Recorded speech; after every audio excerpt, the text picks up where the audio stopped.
Welcome to AFL Access's 2019 season previews, where Ryan and I look under the microscope at all 18 clubs and see how they will fare this season. I'm Joel, and today we'll be discussing the Geelong Cats.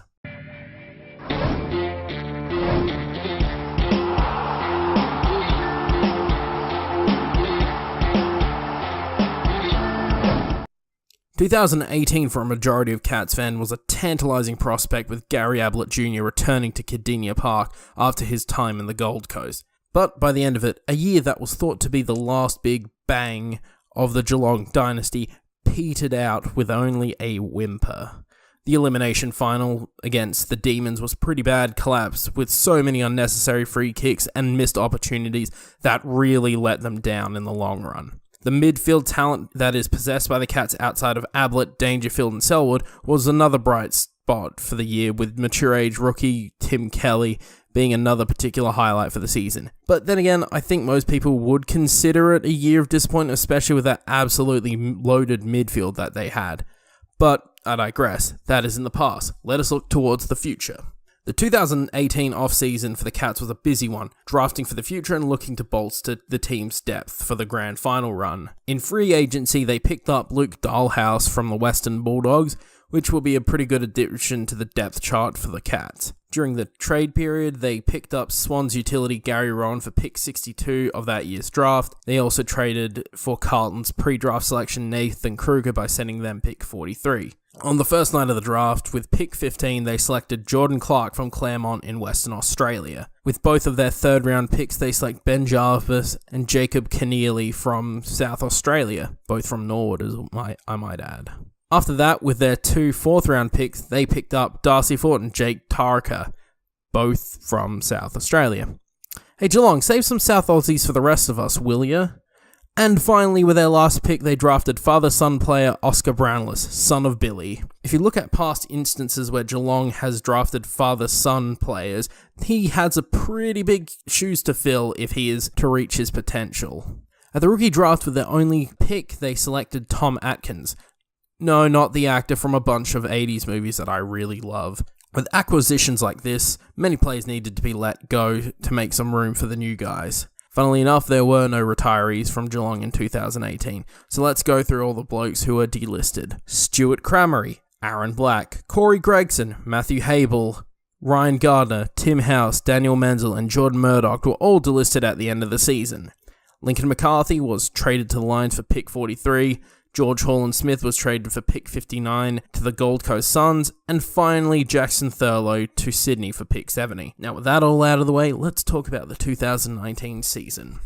The goals for the Cats in the 2019 season is finals or bust, and some people might go even further by saying at the very least a preliminary final, otherwise it will be a letdown. They still have a team that is capable and are willing to win, but like Freo, it comes down to whether or not their stars are firing on all cylinders, and hopefully not let age take them down. For Dangerfield, I don't think that would be a problem, but with Selwood and Ablett, there are worries, especially with injuries they've been carrying for most of their careers and their particularly physical style of game. This might be their last legit shot at a granny before having to think about starting the rebuild if more stars start to decline. They will also contend with rumours that Tim Kelly would want to go back to Western Australia at the end of the season, so they need to keep that in the back of their mind. But that being said, I can definitely see the Cats being in the thick of September action, and honestly, they should with the team they have. Some of the new faces down back for the Cats have been a good combination with the veterans throughout the 2018 season. Some of the younger blokes getting more game time have been Jack Henry, who played 22 games last year. He will definitely benefit from the finals experience the previous year, and hopefully can improve his abilities under pressure. Tom Stewart was also a fantastic revelation for the Cats' defence in the past couple years, with his run and carry, but also his ability to lock down players has been a welcome aspect of his game. Like many of his contemporaries, he may be transitioning into being another midfielder who happens to lurk around the back line. Zach Tui was a fantastic halfback for the club, bringing the big defensive efforts in the back half and even being their last-minute saviours in the forward half. If you don't know what I'm on about, enjoy. Ian Harms has been big tonight. Neil Bullen trying to go up the ground. Stanley's hands were good. Stewart, 24 seconds, out to the wing. Menzel with a chance. They've got to look at it here, the Cats. Menzel, brave kick, pulls the kick to Hawkins. Handball on, works to Duncan. Duncan inside forward 50. Here they come, the Cats. Tui.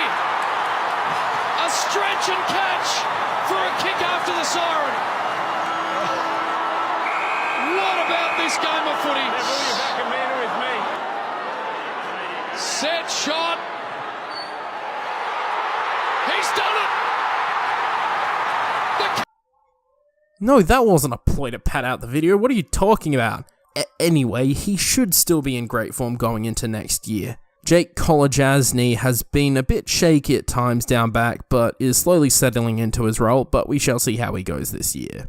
Jed Hughes had a good season for the defence and will need to keep it up to hold his place in the side. That being said, I can see him being comfortably in the side in round 1 against the Pies. Club champion Mark Blitzarves may play a role down back for the Cats or come up into the midfield to support the big three throughout the season. Blitzarves is one of the most improved players throughout the league in the past couple of years and is a testament to excellent development that the Cats have generated in their years of dominance. The Geelong midfield doesn't really need any explanation since names like Ablett, Dangerfield, Selwood really just speak for themselves. Players like Mitch Duncan and Tim Kelly around for the season, complementing the big three, I think they have, again, a really good shot at making the finals and maybe one last granny run. But we shall see. They'll still have Kelly locked up until the end of the year before fielding offers from potentially going back home, so they might actually get something pretty good out of it, depending on whether or not they play their cards right. The ruck stock for the Cats is really solid with 2 top-flight ruckmen who can share the burden throughout the season.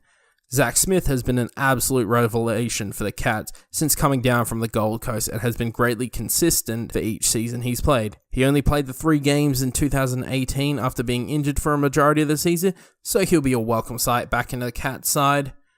Reece Stanley has been a quality ruckman after Zach Smith went down with injury, but will most likely be the backup option for most of the season. In a pinch, Lockie Henderson has been known to take a couple ruck contests to relieve pressure on the other ruckmen throughout the season, but he'll probably make his moves in the defense for most of the year. Tom Hawkins being the major piece for the forward line has been the reality for the Cats in the past couple of years, and with the delisting of Daniel Menzel puts him even further into the spotlight. He still has a couple good years left in him, so hopefully this will give the Cats time to develop more up-and-coming forwards for the future to take over. Sam Menegola will also be given a bit more attention in the forward line and will need to score more goals to help Hawkins.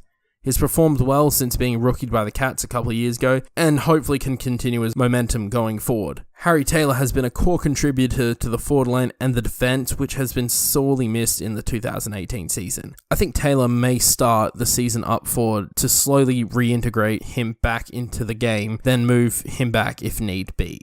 Isava Ratagulia had a pretty good start to his season, however a leg injury derailed his momentum going throughout the year, pretty much keeping him on the shelf for the entirety of the season. He looked pretty good for the time he was playing, but that being said, in his second year playing full-time, which will give him more opportunity to produce some more goals. Nakai Cockatoo has been a bit wishy-washy in the 2018 season, though there is some definite need to produce more goals to justify a spot on the side. His speed and elusiveness will be useful to help get the ball to some of the taller forwards, or skim and rove the pack if the taller forwards bring the ball to the ground.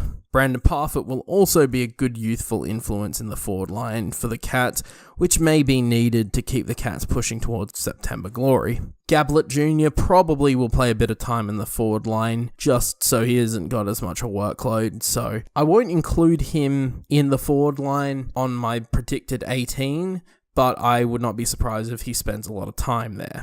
The Cats should be an excellent team to watch throughout the 2019 season, so I think the matches that will be great to watch will be some of the usual suspects.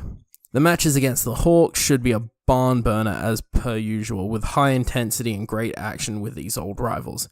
The round 1 matchup against the Pie looks particularly excellent and may set the tone for the season for either team. The round 3 games against the Crows should also be a really good back and forth contest on a Thursday night at the Adelaide Oval, and sounds really, really good. I think their round 1 team will look something like this. And now to where I think the Cats will finish. Well, like the Dockers, it will really heavily hinge on whether or not injuries or age start to take their superstars down, especially since a couple of them are on the wrong side of 30. But since I need to take a guess, I'm going to say 6th if everyone goes well. If everything goes south, I will say 10th position. Think this is a fair assessment of the Cats, or do you think I have no idea what I'm talking about? Either way, let me know in the comments below. If you liked the video, click the thumbs up button and subscribe. Ring the bell to stay notified of all new content. We still got plenty to go. Finally, Ryan will be returning to discuss the Gold Coast Suns, and then I'll be back to discuss the Giants' 2019 season. This has been your AFL Access.